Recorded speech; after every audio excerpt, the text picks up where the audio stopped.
ನಮ್ಮ ಜೀವನದಲ್ಲಿ ಉಪ್ಪು, ಖಾರ, ಸಿಹಿ ಹೆಂಗಿರುತ್ತೆ, ಅದರದ್ದು ಮೌಲ್ಯ ಏನಿದೆ ಅದು ನಮ್ಮ ಆಹಾರದಲ್ಲಿರುವಂತ ಉಪ್ಪು, ಸಿಹಿ, ಖಾರದಲ್ಲಿ ಗೊತ್ತಾಗುತ್ತೆ. ಒಬ್ಬ ಹೆಂಡತಿಗೆ ಹಸ್ಬೆಂಡ್ ಇಷ್ಟ ಇಲ್ಲ ಅಂದ್ರೆ ಆ ಮನೆಯಲ್ಲಿ ಉಪ್ಪು ಜಾಸ್ತಿ ಆಗುತ್ತೆ, ಸ್ವಲ್ಪ ಖಾರ ಜಾಸ್ತಿ ಆಗುತ್ತೆ. ಆದ್ರೆ ಇವತ್ತು ನಾವು ಎಲ್ಲ ಊಟದ ಪದಾರ್ಥಗಳನ್ನು ಏನು ನಾವು ಸೇವಿಸಿದ್ದೀವಿ ಅದರಲ್ಲಿ ಉಪ್ಪು, ಖಾರ, ಸಿಹಿ ಜೊತೆ ಬಹಳಷ್ಟು ಪ್ರೀತಿಯನ್ನು ನಾವು ಟೇಸ್ಟ್ ಮಾಡಿದ್ದೀವಿ. ತಮ್ಮೆಲ್ಲರಿಗೆ ಅಭಿನಂದನೆಗಳು ನೀಡಿದ್ದೀವಿ.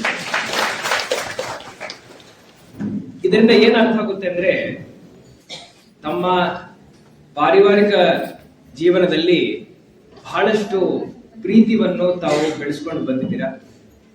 ಇದೇ ರೀತಿಯ ಪ್ರೀತಿ ನಮ್ಮ ಕುಟುಂಬದಲ್ಲಿ ಸದಾ ಇರ್ಬೇಕಂತ ನಾನು ಇವತ್ತು ಈ ವೇದಿಕೆ ಮುಖಾಂತರ ಆ ಭಗವಂತರಿಗೆ ಪ್ರಾರ್ಥನೆ ಮಾಡ್ತಾ ಇದ್ದೀನಿ. ಜೊತೆಯಲ್ಲಿ ಈ ಒಂದು ಪಾಕ ಸ್ಪರ್ಧೆ ಏನಿದೆ ಇದರಲ್ಲಿ ತಾವೆಲ್ಲರೂ ಭಾಗಿಯಾಗಿದೆ.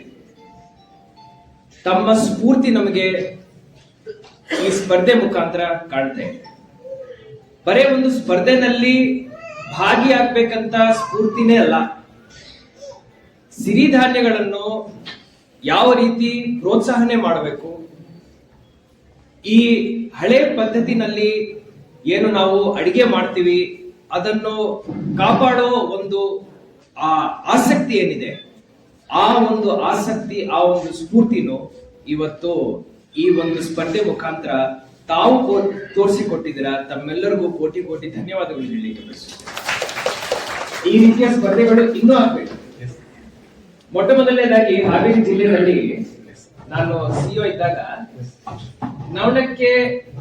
ನವಣಕ್ಕಿಯನ್ನು ನಾನು ಫಸ್ಟ್ ಅಲ್ಲಿ ಸೇವನೆ ಮಾಡಿದ್ದೆ. ಆವಾಗ ಏನ್ ನಾನು ಟ್ರೈ ಮಾಡಿದಿನೋ ಇಲ್ಲಿ ಮಟ್ಟ ನಮ್ಮ ಮನೆಯಲ್ಲಿ ನವಣಕ್ಕಿ ಕಿಚಡಿ ನಾವು ಮಾಡ್ತಾ ಬಂದೆ. ಇವತ್ತು ಒಂದೆರಡು ಕಡೆ ನಾನು ಮಾಡಿದ್ದಾರೆ, ಅದನ್ನು ನೋಡಿದ್ದೀನಿ. ಈ ರೀತಿಯ ಊಟದ ಪದ್ಧತಿ ಏನಿದೆ, ಈ ರೀತಿಯ ವಿಧಿ ವಿಧಾನ ಏನಿದೆ, ಇದನ್ನು ನಾವೆಲ್ಲರೂ ಕಾಪಾಡಿಕೊಂಡಿದ್ದೀವಿ ಅಂದ್ರೆ ಮಾತ್ರ ಮುಂದಿನ ಪೀಳಿಗೆ, ನನ್ನ ಸಣ್ಣ ಪಾಪುನು ಕರ್ಕೊಂಡು ಬಂದಿದೆ. ಯಾಕೆಂದ್ರೆ ಮುಂದಿನ ಪೀಳಿಗೆಗೆ ಇದು ಗೊತ್ತಾಗ್ತದೆ.